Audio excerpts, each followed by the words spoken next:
Ouça o Agro, Gestão e Mercado, com Natália Fernandes, um podcast do Sistema CNA Senar. Olá! Começando agora mais um episódio do podcast Ouça o Agro, Gestão e Mercado, seu podcast sobre mercados agropecuários e gestão de custos e riscos de preços em negócios rurais. O episódio de hoje nós vamos falar sobre cacau em alta globalmente e uma Páscoa mais cara. Eu sou a Natália Fernandes, coordenadora do Núcleo de Inteligência de Mercado da CNA, e para bater um papo com a gente sobre esse assunto, convidamos o Leonardo Rossetti, ele que é analista de inteligência de mercado da Stonex. Seja muito bem-vindo, Leonardo. Muito obrigado pelo convite, Natália. É um prazer estar participando aqui com vocês e vamos falar um pouco aí sobre esse mercado que tem chamado tanta atenção, né? Exatamente. A gente traz aqui esses temas bastante atuais relacionados ao mercado e gestão e observamos recentemente uma valorização significativa de alguns meses já no mercado de cacau. E a gente se aproxima aqui no Brasil também da Páscoa, que é uma época com uma demanda maior, né, por cacau, até uma demanda que vem de alguns meses atrás para os preparativos da Páscoa propriamente dita. Então eu queria que você trouxesse para a gente um pouco desse panorama de mercado, o que tem acontecido com o mercado de cacau para essa valorização tão significativa? Claro, vamos lá. Bom, isso está muito relacionado ao mercado global de cacau, propriamente dito, né? Que vai muito além aí do nosso mercado brasileiro, né? E o que acontece lá fora, lá no mercado internacional, é o que de fato influencia os preços aqui, tá? Se a gente pegar hoje, né? A gente está aqui gravando em meados de março. O cacau em Nova York, se a gente pegar desde 2023, porque essa alta já iniciou lá em 2023, é uma valorização de cerca de 170%. Então, para a gente ter uma ideia do impacto, só em 2024, em cerca de 2 meses e meio, é uma valorização de 69%. E aí isso influencia também aqui no Brasil, como eu falei, cacau no sul da Bahia, por exemplo, né, que é uma referência importante, teve uma valorização desde o início do ano passado de 140%, né, e mais de 50% só esse ano. Isso acontece principalmente, né, por problemas na produção, mas também é uma questão de uma demanda que se mostrou mais forte do que o esperado, tá? Então, hoje, né, no contexto do mercado global, a gente está indo para o terceiro déficit consecutivo no balanço global, ou seja, terceiro ano consecutivo em que a demanda é mais forte do que a oferta, né? E quando a gente tem uma demanda, né, um consumo maior do que a oferta, isso naturalmente impulsiona os preços, né? E isso é um cenário muito atípico para o mercado de cacau, né? Então a gente não tem 3 déficits consecutivos nesse balanço de oferta e demanda há mais de 50 anos. Então é algo que tem realmente preocupado muito a indústria, né, com relação à disponibilidade. E aí isso também, depois a gente pode aprofundar detalhes, está muito relacionado aos principais produtores que estão com diversos problemas, né? E eles estão ali principalmente no oeste africano. Aí é outro recorte importante só para destacar que o oeste africano ele corresponde a mais de 70% da produção global. Então quando a gente fala de oferta, o que impacta nos preços, tanto na bolsa quanto no que vai refletir aqui no nosso mercado brasileiro, é o que acontece ali no oeste africano. E os principais países têm sofrido muito ali com a produção já desde o ano passado e esses problemas se intensificando agora nesse ano. Você citou já, né, a questão dos principais produtores. O Brasil tem uns estados que produzem mais também. Como que tem sido a evolução da produção desses estados brasileiros nesse mesmo período? E o motivo dessa redução de oferta é o mesmo?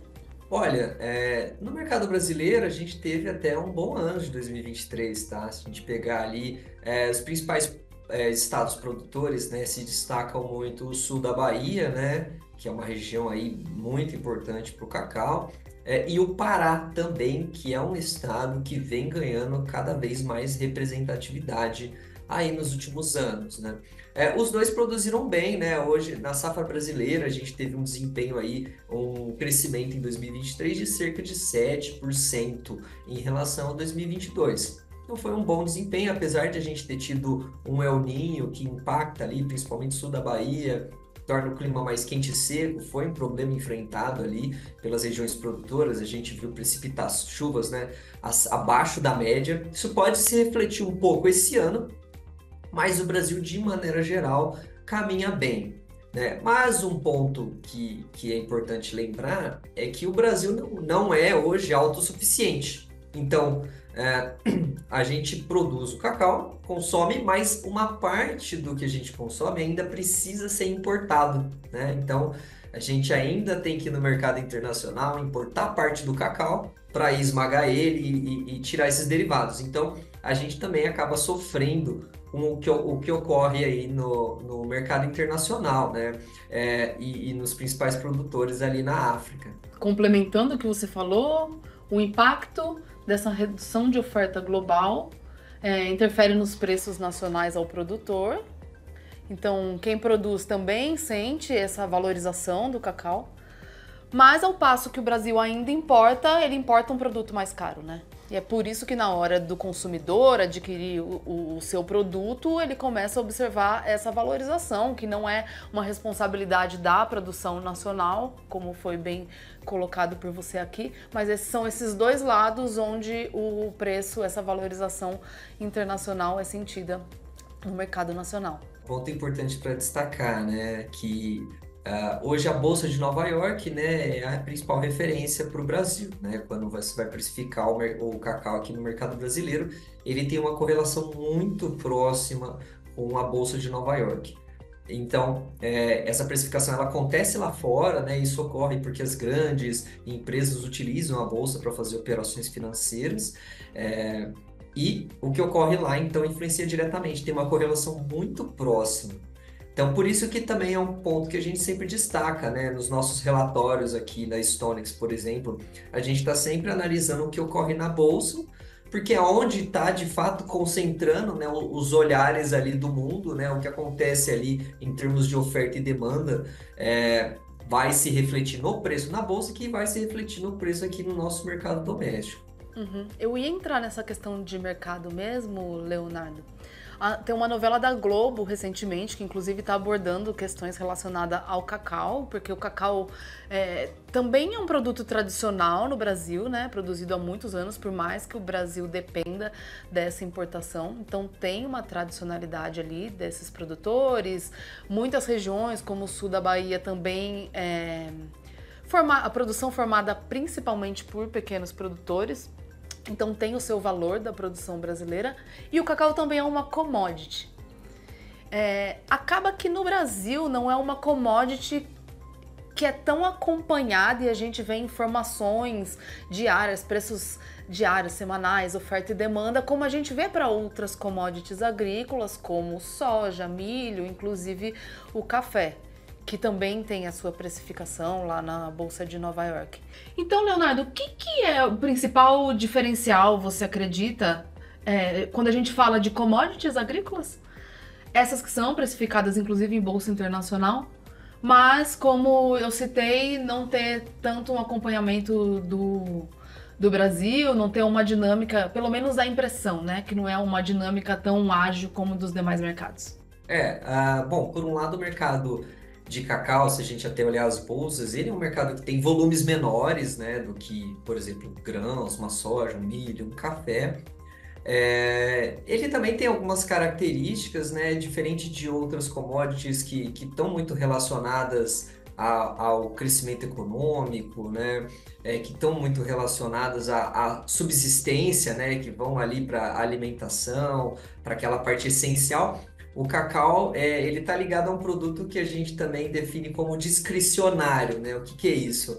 É um produto que não é essencial, né? Então, é um produto que, por exemplo, em momentos de dificuldade financeira, as pessoas podem deixar de consumir, né? Acho que isso acaba sendo um dos pontos que torna ele tão específico, né? Ele acaba sendo mais ligado a um produto mais fino, né? E ele acaba tendo, às vezes, chamando menos atenção, né? E aqui no Brasil, eu acho que também um fator é que a cultura do cacau, diferente de outras, ela é muito caracterizada por pequenos produtores, né? Então, você ainda não tem um grande nível de tecnologia, como você vê, por exemplo, numa soja, né? Então, ainda também é outro mercado que apresenta muitos pontos é, potenciais para serem desenvolvidos, né? Hoje você tem, inclusive, várias iniciativas para tentar, né? O projeto do país é chegar na autossuficiência, né? Então, conseguir produzir tudo que a gente consome e, eventualmente, até começar a exportar o cacau. Tem muito espaço para isso, né? Para isso ser explorado, para ampliar toda essa parte tecnológica, conseguir conquistar mais produtividade. E aí, naturalmente, vai ser uma commodity que aos poucos vai voltar a ganhar mais atenção, como já foi no passado, né? Antes de ter todo aquele problema com a vassoura de bruxa, que é o caso que ficou famoso, que dizimou grande parte da produção brasileira. O Brasil era um grande produtor global, exportava cacau, chegou a ser o segundo maior produtor. Hoje o Brasil ocupa, se eu não me engano, a sexta posição, né, entre os produtores globais. Então, tudo isso, e agora nesse momento a gente tem uma tendência de alta de preços que pode persistir por um bom tempo, tá? A gente pode até aprofundar nisso, porque é uma cultura que demora um pouco mais de tempo para conseguir recuperar. Temos produtores, então, muito bem remunerados, que geram uma perspectiva aí também positiva, né, de crescimento aí da cadeia no país. Pelo volume de produção, como você falou, acaba também parecendo um pouco mais distante desse acompanhamento de mercado, porque o Brasil também é o sexto no ranking de produção, com volume até bem inferior aos demais. Então, acaba que é um volume menor de produtores conectados à cultura, e aí a precificação também tem um certo prejuízo por conta disso, né? Não ser um volume tão grande como os demais que eu citei. Agora, tem uma semelhança, o cacau parece que tem uma semelhança maior com o café, nessa questão de qualidade, também de perfil de produção, exceto pelo fato de o Brasil ser destaque na produção e exportação de café, o que não acontece com o cacau.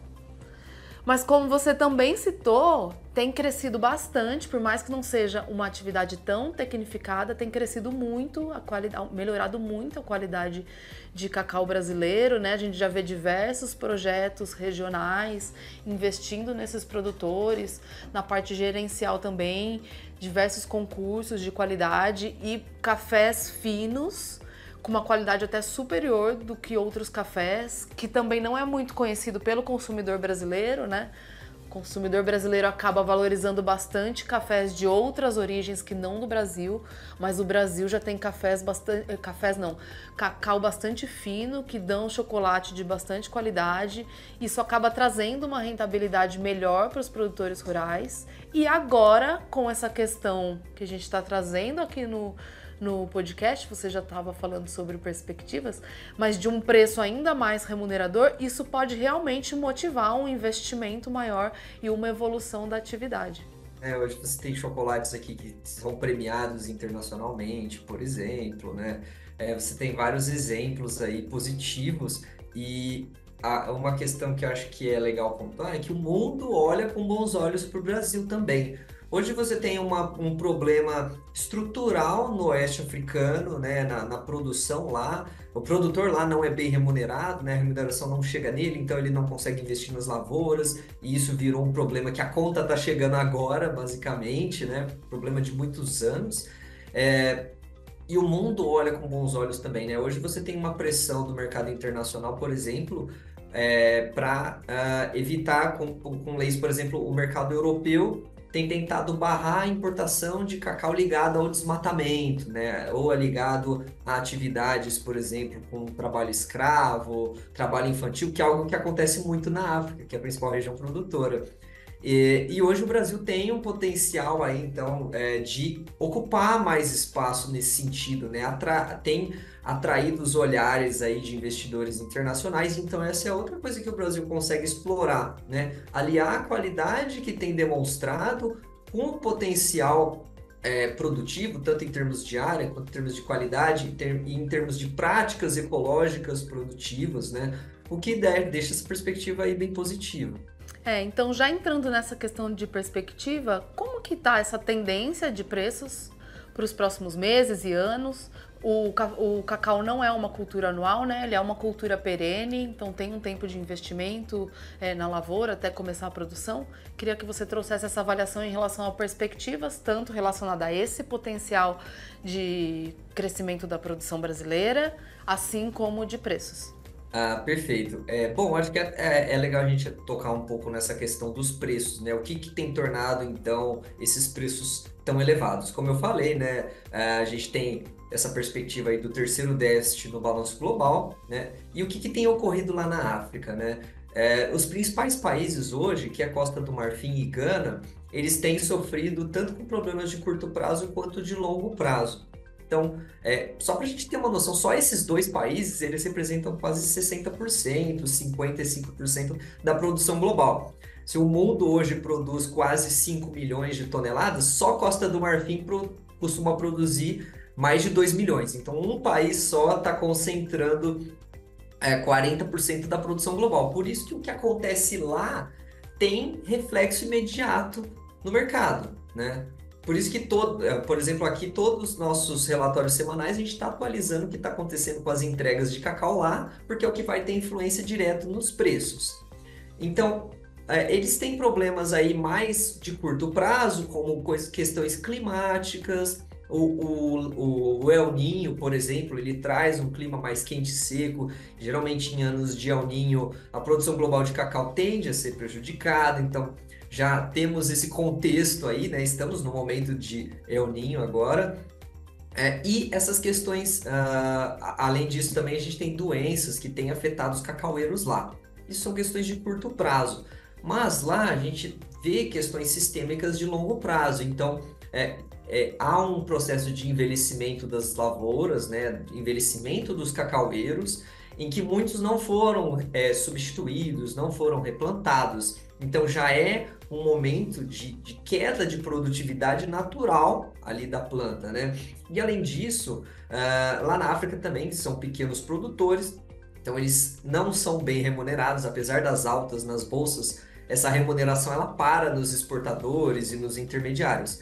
Então são produtores pequenos, muito mal remunerados, que não tiveram condição de investir nas lavouras, como a gente tem aqui ou em outros produtores ali da América do Sul ou da Ásia. Então, não tiveram condições de investir em adubação, de investir em tratos das lavouras, de fazer esse replantio, que está culminando, então, nesse problema agora, que não é fácil de resolver.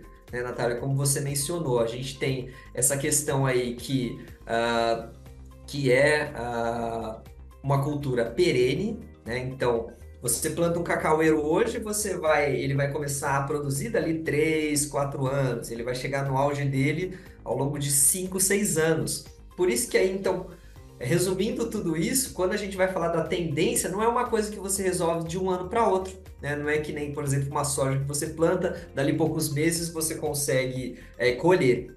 Então, como é um problema estrutural de uma cultura perene, então a gente pode ter uma extensão desse panorama aí, então, de oferta menor, né? Então, os países sofreram muito esse ano, aí fica uma perspectiva, né, que a gente vai ter que acompanhar o clima, como vai ser o desenvolvimento para a próxima safra lá no oeste africano, mas essa próxima safra ela vai ser colhida só em outubro.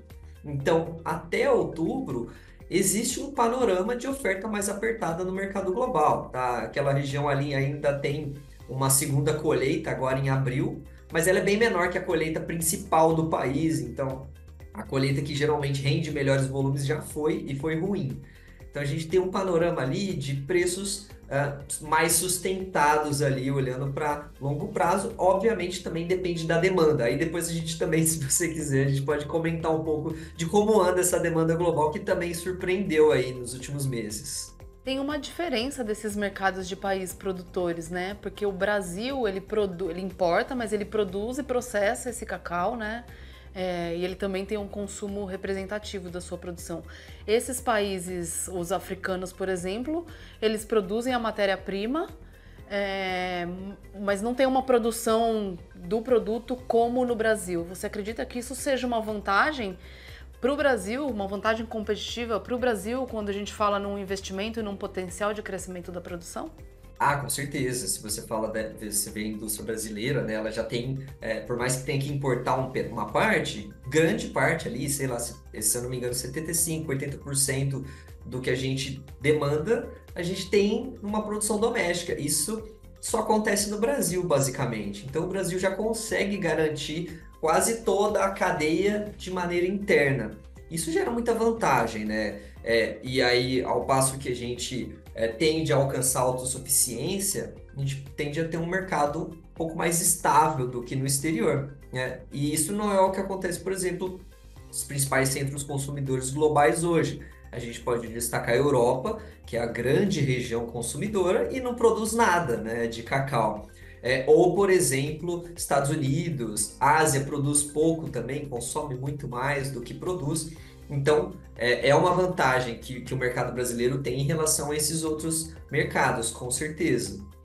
Quando a gente fala desse potencial do Brasil em ser autossustentável, a gente também fica muito de olho no lado do produtor rural, né? Como que ele consegue utilizar ferramentas para gestão de risco, por exemplo. Ele tem uma cultura perene, então ele está com um preço bastante atrativo agora, ele investe na produção, daqui a uns anos ele começa a produzir, aí ele precisa tanto conseguir fazer uma gestão de risco climático quanto de preços também, de oscilação de preços. No caso de algumas commodities, tem ferramentas, muitos produtores que são até têm um perfil maior de produção, volume maior de produção, acabam acessando ferramenta de bolsa, fazem hedge, algumas operações com trades ou barter mesmo. A gente já está quase chegando ao final do nosso episódio, eu vou querer ouvir você falar sobre demanda, mas agora eu queria ouvir a sua visão em relação a isso. O que você acredita como desafio para o produtor brasileiro e que tem um potencial, ou que precisaria evoluir para que realmente ele trabalhe num ambiente mais seguro quando ele fizer esse investimento na produção relacionada a essa questão de gestão, de risco de preço? Perfeito. Realmente, hoje existem ferramentas semelhantes para o cacau, como por exemplo bolsa, né? Fazer um hedge na bolsa. Isso acontece para o cacau, mas geralmente quem tem mais acesso, como você falou, né? No caso, por exemplo, de uma soja, são grandes produtores ou grandes, as multinacionais, grandes exportadores, né? No caso do cacau, a gente tem uma cultura que é mais baseada em produtores menores, que muitas vezes acabam não acessando esse tipo de ferramenta. Mas existem outras questões, né? Por exemplo, a própria análise do mercado, né? Você entender o que está acontecendo no mercado global, saber acompanhar as principais fontes, né? Entender essa tendência, né? Entender os possíveis cenários, qual que é o cenário mais provável, né? O que está acontecendo ali no oeste africano, quais são as perspectivas, o que precisa acontecer para a produção melhorar, para a produção piorar. E se isso acontecer, como vai impactar os preços, né? Então, saber, né, conseguir ter esse acompanhamento do mercado, entender que o mercado internacional é a grande referência que a gente tem que olhar, que vai afetar aqui, já é uma ferramenta muito importante, né? Você saber interpretar esses indicadores, você já consegue ter uma melhor previsibilidade para o seu negócio, né? Porque, como você falou, o mercado ele oscila, o mercado ele é volátil, então a gente está num momento de alta e é um momento que pode ser aproveitado, mas você tem que saber gerir o seu negócio, saber distribuir seus negócios e ter uma previsibilidade, entender as tendências dos preços, já é uma ferramenta importantíssima, né, que já ajuda demais ali no planejamento do negócio dos produtores. Acaba que isso serve para qualquer, independente da atividade, né? É sempre importante que esteja de olho nessas informações. Que bom até ter você aqui com a gente, já cumprindo esse papel de levar informação sobre oferta, demanda, preços para esses produtores rurais. Bom, Leonardo, agora sim, chegando ao final, para a gente concluir, eu quero que você traga essas informações relacionadas a perspectivas de demanda e já faça um fechamento aí em relação ao que o produtor pode esperar para esse mercado de cacau nos próximos anos. Beleza, vamos lá. Bom, com relação à demanda, né, esse é um outro fator, né, que culminou aí para esses preços estarem tão elevados.